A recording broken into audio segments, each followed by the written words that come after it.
안녕하세요. 영토학장입니다. 영토학장의 시장 흐름 읽기. 9.13 부동산 대책 발표 이후 서울 부동산 시장 분위기가 어떤지 한번 살펴보도록 할게요. 제가 미리 글을 써놓고 글을 읽으면서 거기에 살을 붙이면서 얘기를 드릴게요.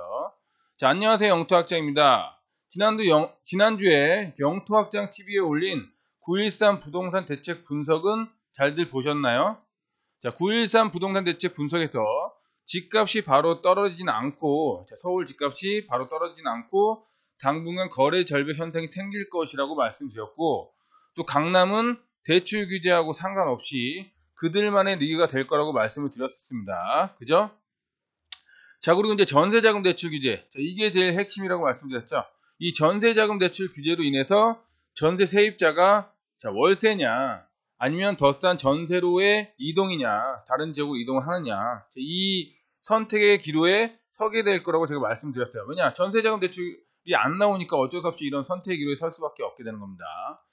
그리고 이제 종합부동산세 보유세를 올리더라도 그게 국회 통과가 되는지 일단 지켜봐야 되고, 만약에 통과가 안 되고 또 지지부진하면 이게 안 될 수도 있겠구나. 그래서 다시 또 매수자들이 확 달려들어서 가격이 또 올라갈 수 있다 라고 말씀드렸어요. 근데 만약 국회가 통과가 될 수 있겠죠?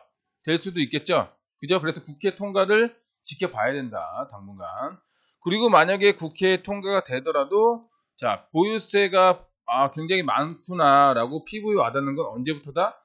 내년부터이기 때문에 그때 이제 보유세 부담이 되는 사람들이 매물을 내놓을 수 있다. 미리 내놓지 않는다. 사람들은 미리 보유세가 이렇게 많아질 거라고 생각하고 내놓지가 않아요.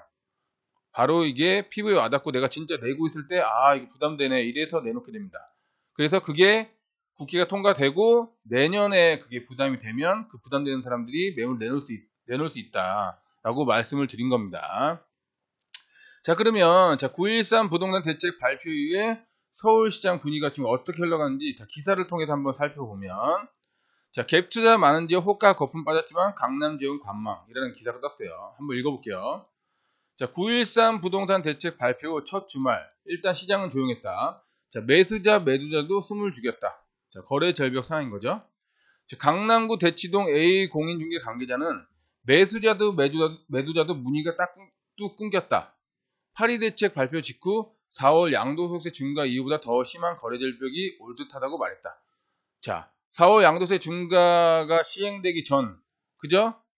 거의 한 1, 2, 3월, 올해 1, 2, 3월에 좀 이렇게 거래 절벽 현상이 있었잖아요. 그거보다 이제 더 심해질 거라고 이제 얘기하시는 거예요. 강남구 대치동 A 공인중개 관계자분이. 계속 읽어볼게요. 정부의 잦은 정책 발표와 변경에 일단 시장 분위기는 지켜보자는 쪽이다.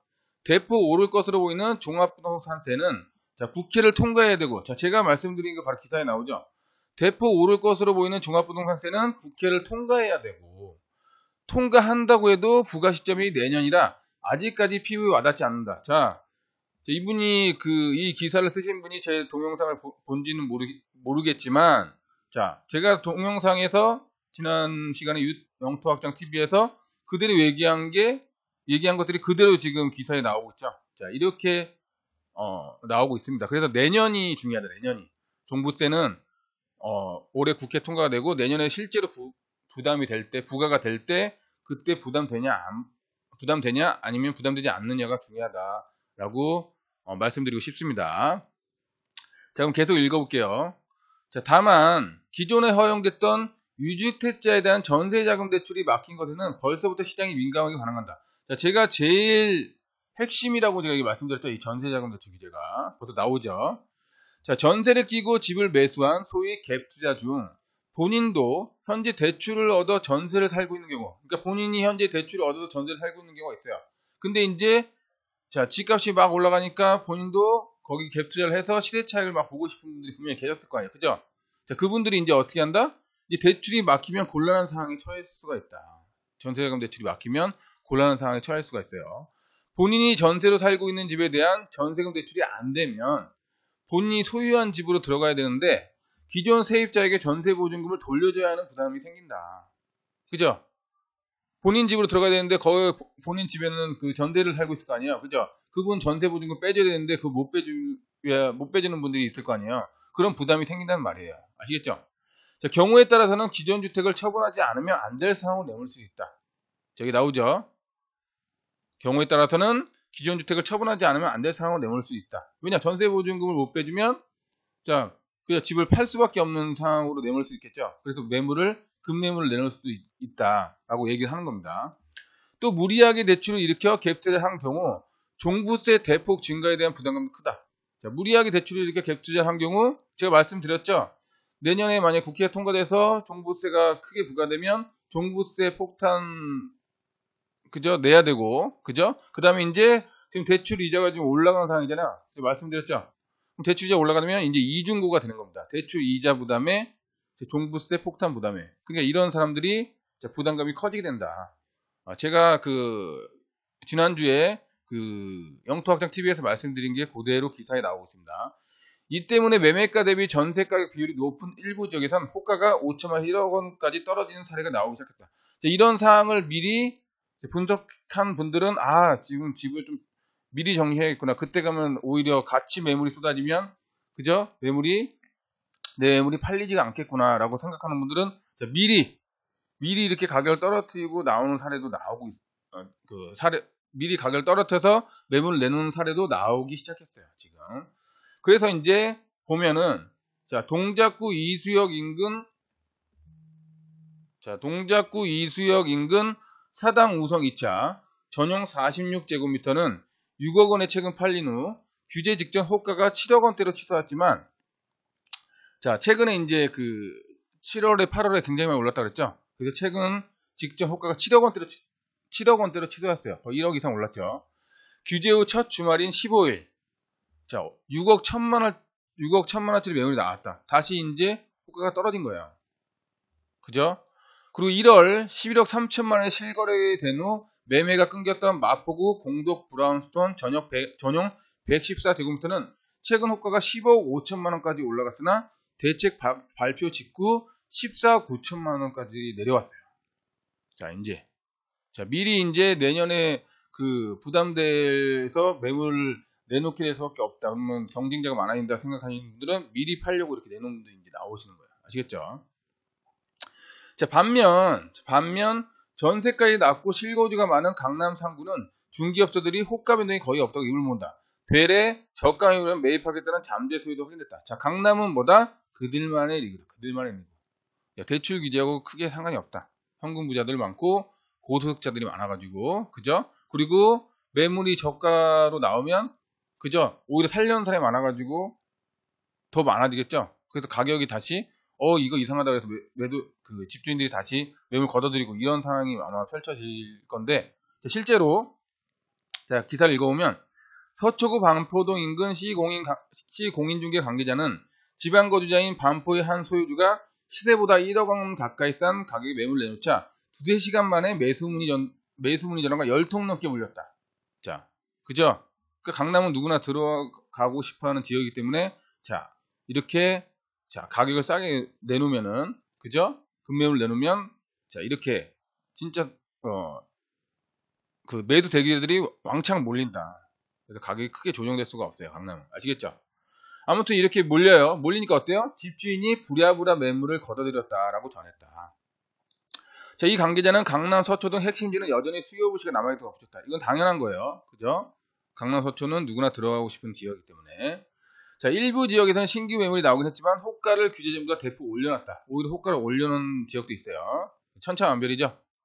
그죠? 이촌동 소재 한 아파트 전용 59제곱미터는 규제 다음날 2억 원이 오른 가격에 매물이 나왔다. 인근 공인중개업소에선 당장 파는 게 급하지 않은 집주인. 그죠? 지금은 보유세가 지금 국회 통과된 것도 아니고 그게 통과된다고 해도 내년에 부담이기 때문에 지금은 부담이 안 돼요. 당장 파는 게 급하지 않아요. 집주인들은. 제가 말씀드렸잖아요.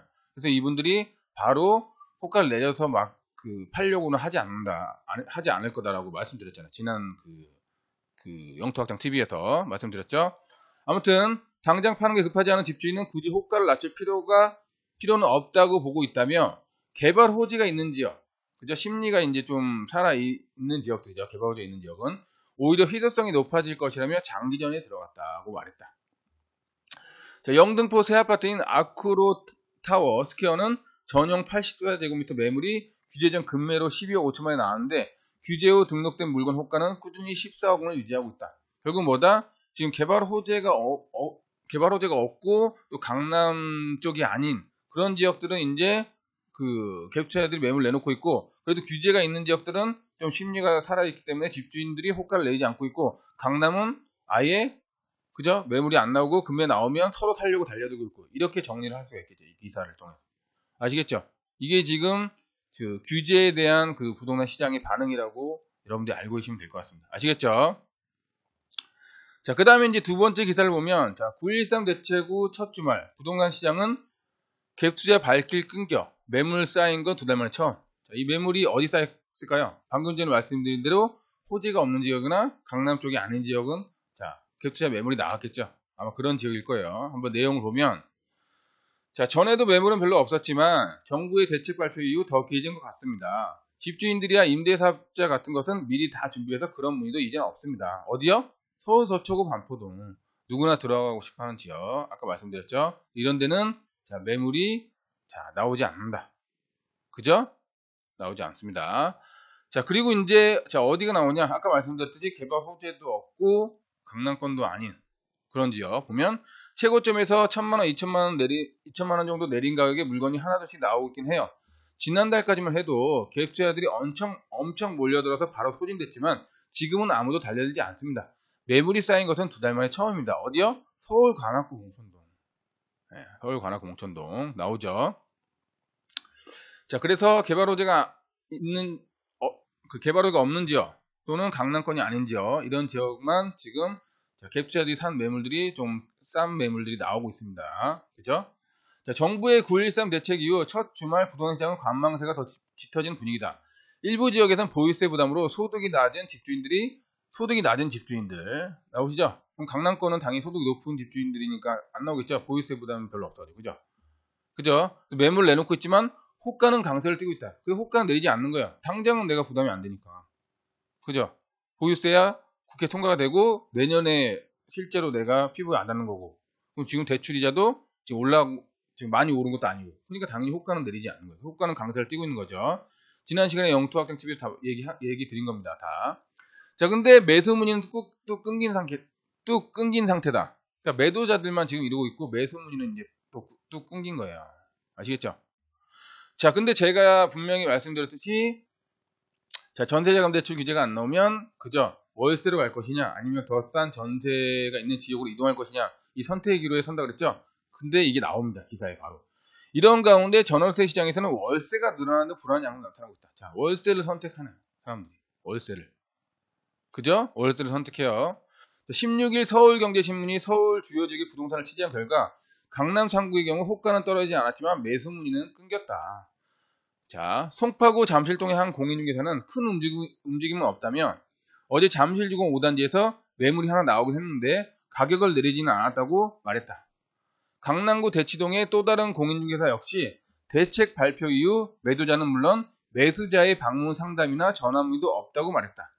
마포구 노원구 등 강북지역의 경우 강남과 달리 대책 이후에도 매수 문의가 간혹 있지만 실거래는 거의 이루어지지 않고 있는 상황이다. 나오죠? 그러니까 문의만 하는 거예요. 매수자들도 지금. 거래 절벽 상황인 거죠. 마포구 아현동의 H공인중개사 대표는 지난주 평일 내내 한 팀이 보러 왔는데 주말에 갑자기 4팀이 와서 깜짝 놀랐다며 거래는 이루어지지 않았지만 대책에도 영향을 받지 않는 매수자들도 있는 것 같다. 자, 마포구 같은 경우는 그래도 소득순이 좀 있는 분들이 사시는 분들이죠. 사는 동네죠.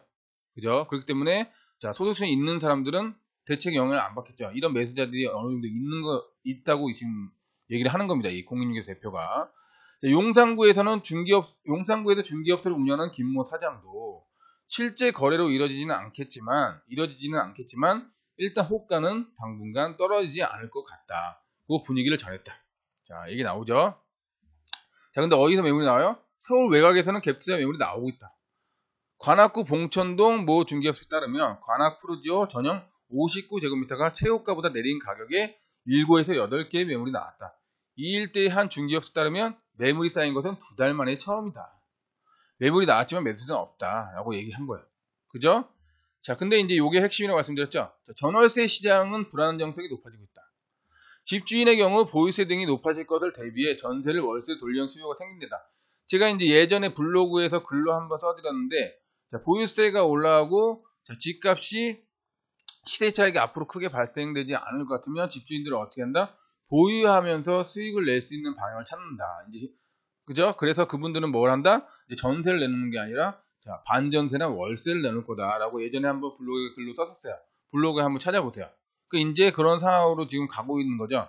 그래서 보유세에 대비해서 보유세를 내가 내야 되니까 그거를 어때요? 전세를 내가 가지고 있으면 그냥 보유세 그대로 내야 되잖아요. 그죠?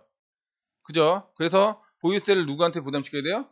월세로 내가 받아서 보유세를 내는 거예요. 그래서 자, 보유세를 앞으로 낼 거를 어떻게 한다? 전세로 놨던 것들을 월세로 바꾸면서 월세를 받아서 보유세를 내려고 하는 집주인이 늘어나고 있는 거예요. 근데 이런 집주인들은 어떤 집주인들이다? 현금을 많이 가지고 있는 집주인들이죠. 그동안. 그죠? 집만 있는 게 아니라 현금을 많이 가지고 있으니까 어때요? 전세를 월세로 돌릴 수가 있겠죠. 전세 보증금이 월세 보증금보다 훨씬 더 비싸잖아요. 그죠? 그럼 전세 보증금을 돌려주고 월세로 바꾸려면 어떻게 된다? 그 보증금을 돌려줄 수 있는 현금이 있어야 되잖아. 그러니까 이런 집주인들은 이제 그 전세에서 월세로 돌릴 수 있는 집주인들은 현금을 많이 가지고 있는 현금 자산이 많은 그리고 소득이 높은 그런 집주인들만 이렇게 할 수 있는 거죠. 그러면 그런 집주인이 아는 사람들은 어떻게 해요? 전세에서 월세로 돌리지도 못하는 거예요. 그죠? 근데 지금 전세 시장도 불안해서 전세에서 월세로 걸고 있는 거예요. 그럼 전세가 안 나가면 이분들은 그죠? 역전세난 맞게 되고 그죠? 전세금 못 돌려주면 문제가 생길 수 있겠죠. 이런 분들이 아시겠죠? 아무튼 계속 읽어볼게요. 전세를 월세로 돌리려는 수요가 생긴 데다 정부가 1주택자에 대한 전세자금 대출을 조였기 때문이다. 자, 제가 말씀드린 거죠. 1주택자에 대한 전세자금 대출을 조였기 때문이다. 그래서 이 1주택자들이 전세자금 대출이 안 나오니까 어쩔 수 없이 나는 거기는 내 그 직장과 가까워서 그 지역은 살아야겠고 근데 전세자금 대출은 안 나오고 그럼 어때요? 월세로도 살려고 하겠죠. 네, 그런 내용입니다. 자, 자녀 교육이나 직장 문제 등으로 전세를 구해서라도 이사를 하려 했던 사람들 사이에서는 전세집 대신 월세를 구해야 하는 거 아니냐는 불안감이 고조되고 있다. 제가 방금 말씀드린 내용이죠. 네. 송파구 신천동의 한 공인중개사는 잠실은 학군과 교통이 좋아 전세 수요가 꾸준하다. 보통 1억에서 2억 원씩 부족한 사람들은 대출을 받아서 왔는데 이제는 그게 막히니까 1, 2억 원을 뭘로 돌린다? 월세로 돌려서 살아야 하는 거 아니냐며 시세를 맞추고 있다. 자, 이제 시장이 어떻게 한다? 전세에서 월세로 시장이 가고 있다. 그럼 이제 반전세도 이제 막 생길 거예요. 네, 생길 겁니다. 자, 서초구 반포동에서 공인중개사무소를 운영하는 김시현 레미안 114 대표는 학군 때문이든 직장 때문이든 이 동네에 전세라도 살고 싶은 사람들이 힘들어졌다고 전했다. 나오고 있죠. 자, 그래서 밑으로 쭉 내리면 이제 제가 글로 썼어요. 자, 보면 이제 정리를 한 거예요, 이 기사들을. 결국 집주인들은 아직까지 아쉬울 게 없다. 자, 아직까지 아쉬울 게 없다. 보유세 폭탄이 실제 부과되고, 자, 금리가 올라서 대출 이자가 올라서 집을 보유하면서 부담이 늘지 않는다면 절대 집을 싸게 내놓지는 않는다. 그게 지금 현재 시장입니다. 그게 이제 국회 통과가 되고 내년 되면 이제 이런 시장이 될 가능성이 있다라고 제가 말씀드린 거예요. 아시겠죠? 네. 자, 그리고 소득이 높고 현금 자산도 많은 강남 부자들은 보유세가 부과되고 금리가 올라도 사실 크게 상관이 없다. 자, 그래서 강남 부자들은 버티기에 들어갈 수가 있는 겁니다. 아시겠죠? 자, 그리고 강남에 들어가는 수요는 넘쳐나기 때문에 강남은 그들만의 리그라고 제가 지난 시간에 영통학TV에서 말씀을 드린 거예요. 아시겠죠? 네. 자, 물론 강남도 아예 타격 안 받는 건 아닙니다. 네, 아예 타격 안 받는 건 아닌데 지금 상황에서는 강남이 그래도 제일 안정권이다라고 말씀드릴 수 있는 거죠. 아무튼 자, 그런 상황이죠. 자, 하지만 서울의 모든 갭 투자자가 다 강남 부자처럼 현금과 소득이 높은 사람만 있다는 게 높은 사람이 아니라는 거죠. 서울의 모든 갭 투자자가 자, 기사에서 보셨듯이 무리하게 대출받아서 서울에 갭 투자를 해서 집값을 늘리고 한 투자들이 분명히 있다는 겁니다. 자, 그리고 얼마 전까지만 해도 갭 투자자들이 갭이 적다고 무리하게 들어간 관악구 같은 곳에 급매물이 출현하고 매물이 쌓이고 있는 거죠. 아까 기사에 나왔죠? 자, 갭 투자는 아시겠지만 전세가가 받쳐줘야 합니다. 그런데 전세자금 대출로 전세의 월세화가 진행돼 전세가가 떨어지면 투자자는 떨어진 전세금만큼 전세금을 어디서 구해와야 되고, 만약 이걸 구해오지 못하면 집을 본인의 의사와 상관없이 급매로 처분해야 하는 경우가 생길 겁니다. 자, 아까 기사에 나왔죠? 그죠? 자, 많은 분들이 자, 조정기가 오면 장기 투자하면 된다고 했지만 정작 장기 투자를 하려면 역전세난에 대비해서 창가 방패를 구비해내야 한다는 것은 몰랐을 겁니다. 그동안. 아시겠죠?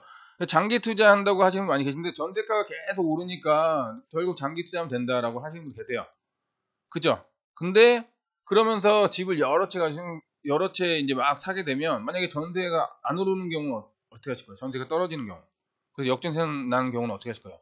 그때는 장투로 다시 오를 때까지 버티려면 그죠? 전세금을 내줘야 되는 그런 상황이 생기니까 내가 그죠? 현금 어느 정도 보유하고 있어야지 그걸 내줄 수 있겠죠? 그래서 제가 이거를 어떻게 했다? 자, 이런 역전에 대비해서 창가 방패, 부동산 투자도 계속하지만 현금도 어느 정도 구비해놔야 된다 라는 것을 제가 말씀드린 거예요. 아시겠죠? 자, 앞으로 서울은 공급 부족과 상관없이 전세자금 대출이 안 나와서 전세가가 조정될 가능성이 굉장히 높다. 지금 이제 아시겠죠? 자, 예를 들어서 이런 겁니다. 자, 전셋집이 10채가 있고 전세 수요가 20명 있으면 원래 가격 올라야 되죠? 수요 공급에 의해서. 그죠? 20명이고 10채니까 부족하잖아요. 집이 10채가 더 있어야 되는데, 그죠? 그런데 전셋집 10채가 한 채당 7억인데 전세 수요 20명이 각각 한 명당 2억씩밖에 현금이 없다면, 이런 상황에서 대출이 안 나온다면 어떻게 될까요? 아무리 전세 수요가 전세 공급보다 많더라도 그 각각의 수요가 7억의 전세금을 주고 들어가지 못합니다. 그죠? 못하니까 어때요? 전세가가 떨어질 수밖에 없는 거예요. 아시겠죠? 전셋집이 10채라도, 그러니까 전세 수요가 전셋집보다 많더라도 내가 그 돈만큼 지금 나온 전세금만큼 그 전세금을 주고 계약을 못 한다면 전세에 들어갈 수가 없는 거예요. 그죠? 그럼 당연히 수요가 아무리 많아도 전세가가 떨어질 수밖에 없다. 그 전세 수요가 맞는 금액에 맞게. 아시겠죠? 그래서 전세가가 떨어질 수밖에 없는 겁니다. 자, 제가 이제 이런 상황에 대비해서 그동안 블로그 이웃들과 카페 회원들에게 자, 부동산 투자는 하되 방패, 현금도 같이 보유하면서 같이 가져오거라 라고 말씀드렸고, 아까도 말씀드렸듯이, 그리고 부동산 투자는 전세가가 계속 오를 만한 지역에만 투자하라 라고 이제 이거를 제가 강의할 때도 말씀드렸고 카페에서 글로도 많이 말씀드렸어요. 그래서 최근에도 또 글로 썼어요. 오히려 지금 더 그런 시장 가고 있다고 제가 느꼈기 때문에 더 여러분들한테 지금 빨리 글을 써줘야지 여러분들의 경각심을 좀 알릴 수 있겠다 싶어서 또 글을 이렇게 썼어요. 그래서 글을 한번 읽어보면, 자, 유튜브 영토학장 TV만 보시는 분들은, 자, 제가 이렇게 영토학장의 재테크 부자에 카페를 이렇게 같이 운영하고 있어요. 그래서 여기 주소 보이시죠? 요 주소를 치고 들어오면, 자, 영토학장 재테크 부자들 카페에 가입을 할 수가 있습니다. 그래서 카페에다가 이런 글들도 많이 올려드리니까 영토학장 TV만 하는 게 아니라 TV로 얘기 못하는 부분은 또 글로도 올려드릴 거예요. 그러니까 카페에 가입해서 글로도 함께 보시기 바랍니다. 자, 그래서 제가 2018년 9월 11일 날 그 9.13 부동산 대책이 나오기 이틀 전에 이렇게 썼어요. 전세가가 꾸준히 오른 지역에 전세비율 높은 아파트를 투자해야 하는 이유라고 썼어요. 그리고 보면 한번 읽어볼게요. 안녕하세요, 영토학장입니다. 날씨가 임장 가기 너무 좋죠? 전 지금 임장을 가는 열차 안에 있습니다. 최근 서울 일대를 집중적으로 임장을 많이 다녀왔습니다. 다녀오면서 느낀 점은 지금은 그냥 투자 기준도 없고 분석도 없이 서울이면 무조건 오른다는 믿음으로 많은 투자자분들이 접근하고 있는 것으로 보입니다. 그러니 매도자가 매물을 높게 내놓아도 무조건 사고 보는 그런 상황입니다. 이럴 때일수록 한 발자국 뒤로 물러서서 바라볼 필요가 있습니다.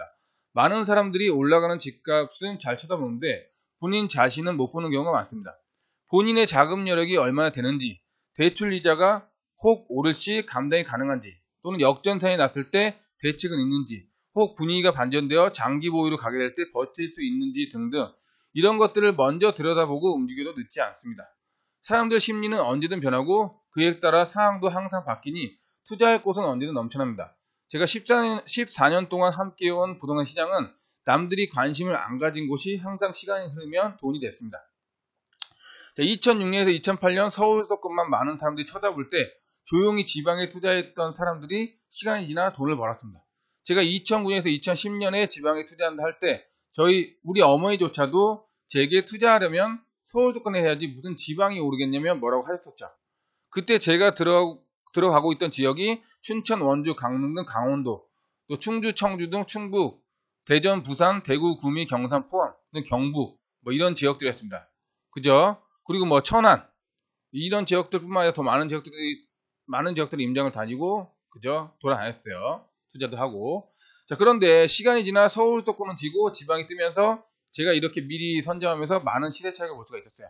자, 그리고 대구에 투자할 때 제가 2012년 말에서 2014년 초에 자, 대형 아파트를 투자하겠다고 했어요. 대구에. 그랬더니 자, 같이 투자를 하고 온 지인들이 자, 1인 가구 시대에 소형 아파트를 사야지 무슨 대형을 투자하냐고 대형이 오르겠냐면 자, 소형 아파트에만 투자해야 된다. 이런 얘기를 했었어요. 근데 저는 어떻게 했다? 자, 이제 자, 중소형 아파트는 가격이 많이 올랐고 대형 아파트 가격이 중소형 아파트 비해 많이 저평가되기 때문에 자, 사람들의 욕망은 자, 같은 가격이면 넓은 집에 살고 싶어하는 욕망이 있다고 저는 생각했어요.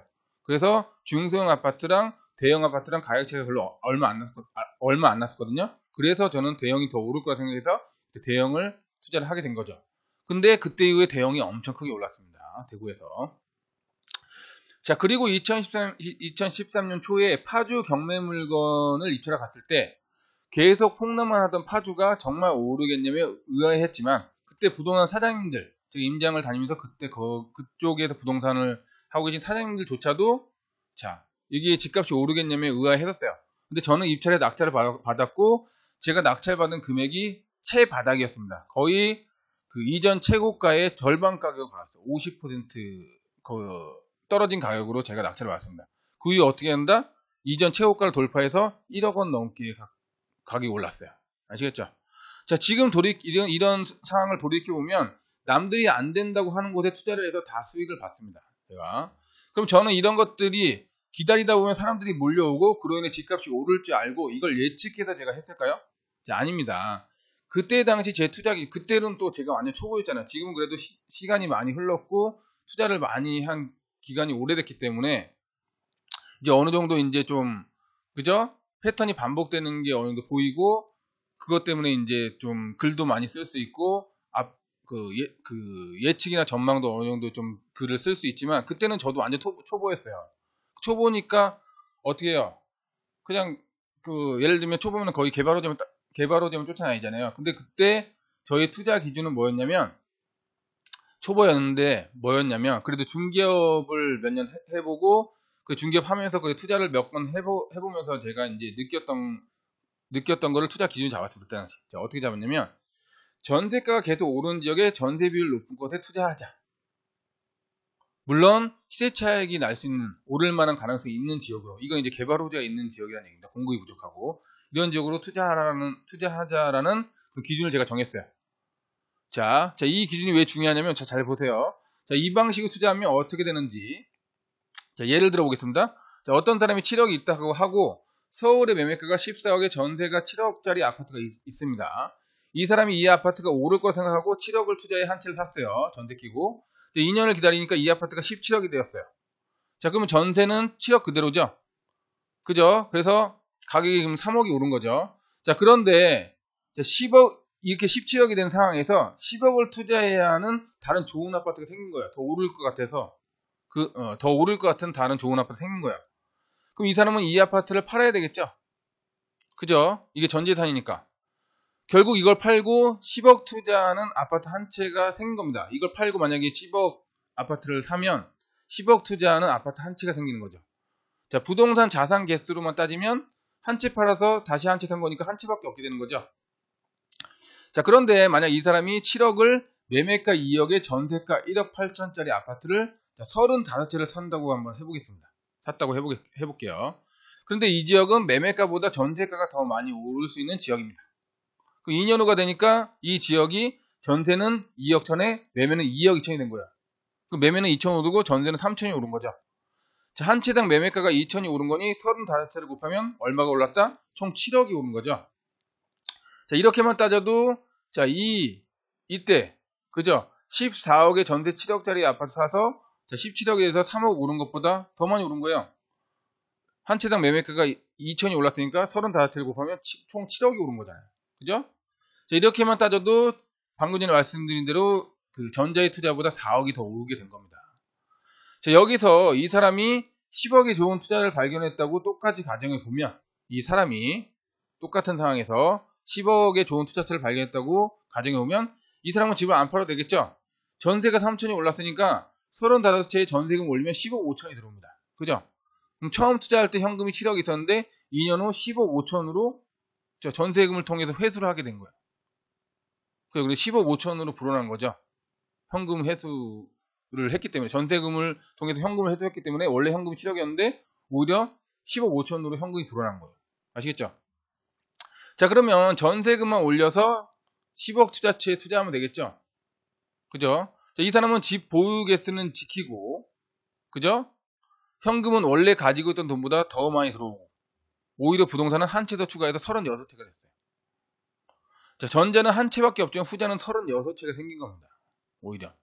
제 강의 때보다 전세가가 꾸준히 오르고 전세비율 높은 투자금이 적게 들어간 지역을 투자하는 게 결국 시간이 지나면 진짜 부자가 된다고 한 게, 자, 여러분들이 이해가 되시나요? 제가 이제 강의 때 이런 얘기 해드렸어요. 유튜브만 지금 보고 계신 분들은, 자, 이렇게, 자, 그 강의 때 얘기했다는 것만 알고 계시면 됩니다. 아무튼, 자, 지금은 이제 어떻게 한다? 자, 지금 이제 9.13 부동산 대책도 나오고 전세자금 대출도 이제 규제하고 하니까 너무, 그죠? 규제가 이제 되게 심해진 거야. 이제 앞으로 어떻게 된다? 이제 이런 지역들만 찾아서 투자하는 게 좋습니다.